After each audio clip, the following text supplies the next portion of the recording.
κόκκινος συναγερμός έχει σημάνει σε ολόκληρη τη Μέση Ανατολή, καθώς πυκνώνουν τα σύννεφα πολέμου πάνω από την περιοχή,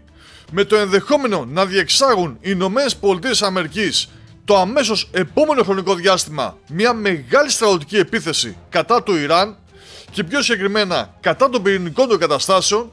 να αποκτάει πλέον ισχυρό προβάδισμα στις εκτιμήσεις των περισσότερων στρατιωτικών και γεωπολιτικών αναλυτών ανά τον κόσμο,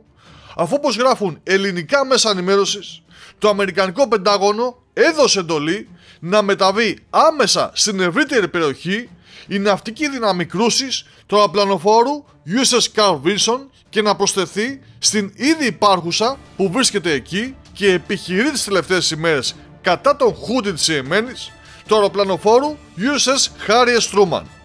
Μιλάμε δηλαδή πλέον για μια τεράστια δύναμη πυρός 2 αεροπλανοφόρων με όλα τα συνοδευτικά τους πλοία, αντιτορπιλικά κτλ.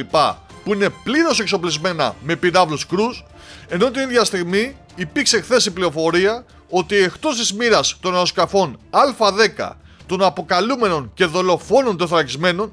που είχε σταλεί πριν από μήνες στη Μέση Ανατολή, δόθηκε νέα εντολή και σπέβδουν στην περιοχή και άλλα αεροσκάφη του ίδιου τύπου, χωρίς να δημοσιεύεται ο αριθμός τους και έτσι να υπάρχει υποψία ότι μιλάμε για αρκετά μεγάλο νούμερο.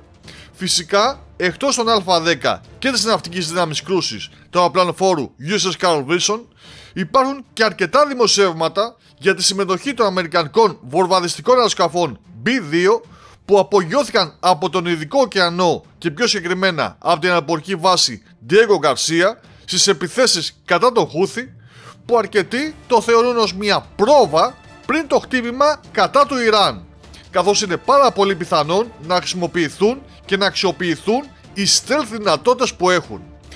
Παρακολουθούμε λοιπόν μια τεράστια συγκέντρωση αμερικανικής ισχύς πυρός που είτε θα χρησιμοποιηθεί για περαιτέρω επιχειρήσεις κατά το Χούθη, είτε αποτελεί μέσω άσκησης πίεσης κατά του Ιράν,